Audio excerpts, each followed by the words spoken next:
안녕하세요. 숲을 읽어주는 정주 강경란입니다. 지인들은 제게 묻곤 해요. 재미있는 소설이나 또 우리가 편하게 읽을 수 있는 시를 쓰지 왜 그렇게 재미없는 수필을 쓰냐고요. 그러게요. 소설은 상상 속의 작가의 글이고요. 그리고 시는 정말 표현의 미학이죠. 그래서 좋긴 하지만 저는 우리들의 이야기가 담겨있는 수필이 참 좋습니다. 오늘 소개해드릴 글은 제가 이제 제 책은 끝냈고요. 저의 고등학교 은사님이셨던 수필가 손광성 선생님의 글인데요. 제가 이렇게 수필가가 되어서 물론 선생님 이름에 제 이름을 갖다 대는 것조차 절대 그건 안 될 일이지만 그래도 제가 문인이 앞에 작가가 돼서 선생님 글을 소개할 수 있다는 것만으로도 저는 참 행복합니다. 선생님은 저희 여고 동창생들도 이걸 보면 아마 참 좋아할 거예요. 와, 우리 선생님 글이 나오는구나 해서 선생님은 고등학교 때 국어 선생님이었었어요. 근데 좀 엄격하셨어요. 그래서 물론 선생님이 저를 절대로 기억 못 하시겠지만 저는 늘 선생님의 그런 강직함이 참 좋았습니다. 선생님의 그 수필은 선생님의 그런 강직함만큼 아주 담백하고 순수하고 정직한 수필이에요. 선생님의 글을 제가 감히 평할 수는 없지만 선생님의 글을 읽을 때마다 선생님의 성품이 묻어나와서 선생님의 글을 보며 저도 언젠가 선생님의 그 끝자락이라도 좀 따라갈 수 있으면 좋겠다 이런 생각을 합니다. 오늘은 선생님의 여러 책 가운데 그 을류문화사에서 출판한 하늘 잠자리라는 책인데요. 이 책 속에는 64편의 그 짤막짤막한 글이 있거든요. 근데 오늘 그 글 속에서 달팽이라는 선생님은 사실 제가 조금 선생님 글을 읽으면서 선생님이 하신 말씀들도 이제 그 작가의 말에서 나오지만 선생님은 달팽이가 선생님의 대표작이라고 하는 거를 조금 꺼려하시는 것 같아요. 근데 저로서는, 독자로서는 선생님을 말하자면 달팽이가 제일 먼저 떠오릅니다. 그래서 오늘은 그 여러 정말 좋은 작품 중에서 달팽이를 골라 읽어드리겠습니다. 선생님은 항상 그런 말씀을 하셨어요. 말맛으로 쓰고 말맛으로 읽어야 한다. 그만큼 그 문장의 중요성을 굉장히 강조하셨는데요. 정말 그만큼 수필이 단순히 신변잡기가 아닌 예술성을 나타내려면 좀 문장에 중점을 두어야 한다고 말씀하셨거든요. 선생님 그래서 여러분들도 작가의 표현에 따라 얼마나 그 수필 속에서 우리의 인생이 녹아 있는지 아마 들으시면서 체험할 수 있을 거라 생각됩니다. 오늘 을류문화사에서 펴낸 하늘 잠자리 안에 달팽이라는 글을 소개해 드리겠습니다. 달팽이 손광성. 달팽이를 보고 있으면 걱정이 앞선다. 험한 세상 어찌 살까 싶어서다. 개미의 억센 턱도 없고 벌의 무서운 독침도 없다. 그렇다고 메뚜기나 방앗개비처럼 힘센 다리를 가진 것도 아니다. 집이라도 한 칸 있으니 그나마 다행이다 싶지만 찬찬히 뜯어보면 허술하기 이를 데 없다. 신용만 해도 바스라질 것 같은 투명한 껍데기, 속까지 비치는 실핏줄이 소녀의 목처럼 애처롭다. 달팽이는 뼈도 없다. 뼈가 없으니 힘이 없고 힘이 없으니 아무에게도 위협이 되지 못한다. 하물며 무슨 고집이 있으며 무슨 주장 같은 것이 있으랴. 그대로 무골호인이다. 여리디 여린 살 대신에 굳게 진 주먹을 기대해보지만 아무래도 무리인 것 같다. 그렇다고 감정마저 없다는 이야기는 아니다. 민감하기로는 미모사보다 더하다. 사소한 자극에도 몸을 움츠리고 이마를 스치는 바람에도 고개를 숙인다. 비겁해서가 아니다. 예민해서요, 수줍어서이다. 동물이라기보다 식물에 가깝다. 누구를 찾고 있는 것일까? 달팽이는 늘 긴 목을 치켜들고 주위를 두리번거린다. 그러나 그의 이웃은 아무데도 없다. 소라, 고동, 우렁, 그리고 다슬기 같은 것들이 있긴 하지만 그들은 이미 그의 이웃이 아니다. 아득히 먼 물나라의 시민들이다. 모든 생물이 다 그러하듯 달팽이의 고향도 바다였던 때가 있었다. 그런데 먼 조상들 중 호기심이 많은 한 마리가 어느 날 처음 무트로 올라왔다가 그만 길을 잃고 말았다.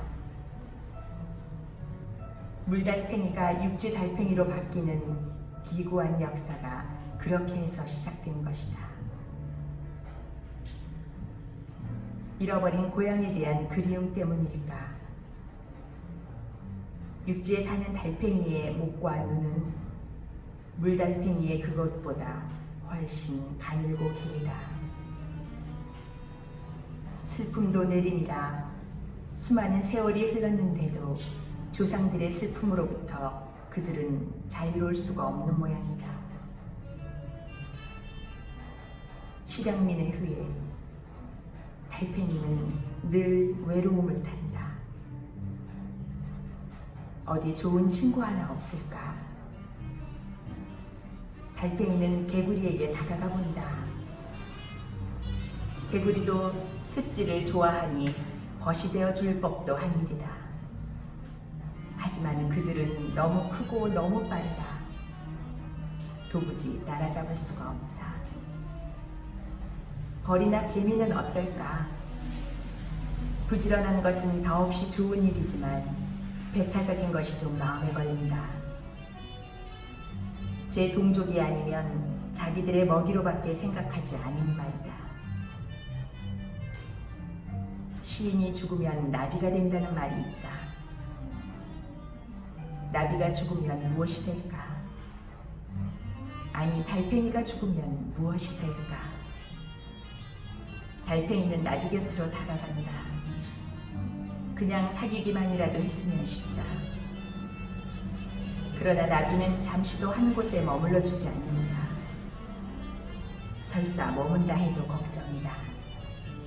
어떤 때는 환희에 넘쳐 춤을 추다가도 금세 침울에 젖어는 두 날개를 접은 채 마른 나뭇잎처럼 조용하다.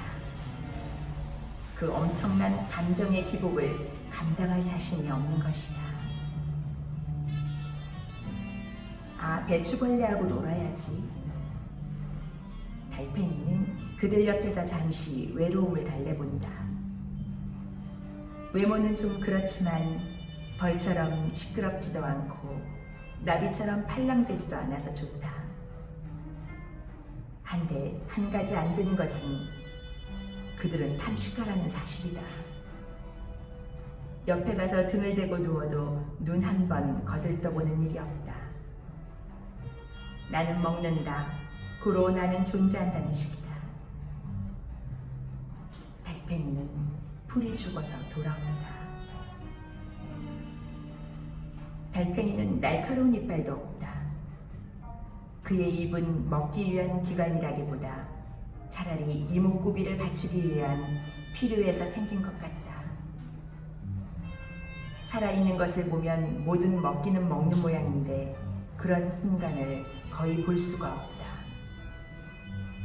게다가 짝짓기를 하는 장면도 들키지 않으니 말이다. 귀여운 금욕주의자, 이 모든 쾌락보다 더 절실한 어떤 문제가 있다는 말일까. 달팽이는 언제나 긴 목을 치켜들고 길을 떠난다. 현실로부터 탈출할 수 있는 어떤 비밀의 문이라도 찾고 있는 것일까. 방황하는 영혼, 고독한 산책자. 그러나 달팽이는 감정을 드러내지 않는다. 기쁨을 노래하지도 않고 슬픔을 울지도 않는다. 매미에게는 7회 동안의 침묵과 극기를 보상하고도 남을 미래 동안의 찬란한 절정의 순간이 있지만 달팽이에게는 그런 눈부신 순간이 없다. 그렇다고 종달새 같은 황홀한 비상의 기회가 마련되어 있는 것도 아니다. 다만 가시며 그루터기며 사금파리 같은 현실, 맨살로 밀며 살아갈 수밖에 없는 그런 현실이 그 앞에 놓여 있을 뿐이다. 육체의 고통이 때로는 영혼의 해방을 가져온다고 믿는 어느 고행승가도 같은 그런 표정으로 그저 묵묵히 몸을 움직일 뿐이다. 오체투지의 말없는 순례, 지나간 자리마다 묻어나는 희고 끈끈한 자국들, 배설물일까 낙서일까, 아니면 그들끼리만 통하는 상형 문자일까. 끝내 판독되기를 거부하는 나무들. 여름도 다 끝나려는 어느 늦은 저녁 무렵이었다. 그때 나는 달팽이의 이상한 몸짓을 보았다. 억새풀의 제일 높은 끝에 한 방울의 이슬처럼 위태롭게 맺혀 있었다. 목은 길게 솟아올랐고 조금만 입은 약간 벌어졌으며 꽃의 수술 같은 2개의 눈은 긴장되어 있었다. 마치 노래를 부르려는 순간에 어떤 가수처럼, 나뭇가지를 떠나려는 순간은 새의 자세처럼 보였다. 가늘고 긴 목에서 벌레 소리 같은 어떤 슬픈 소리가 나올 것 같았다. 그러나 달팽이는 끝내 아무 소리도 내지르지 못했다. 투명한 달빛이 조그만 몸을 비추고 있었다. 밀폐된 유리벽의 저편에서 키가 작은 한 남자가 울고 있는 것을 나는 보고 있었다. 마치 조금은 어려운 요즘을 살아가는 우리들에게 달팽이처럼 묵묵히 걸어가면 그래도 희망이 있을 거라는 선생님의 마음이 느껴집니다. 다음 글에도 선생님의 글 속에서 좋은 글 모아서 읽어드릴게요. 오늘도 고맙습니다.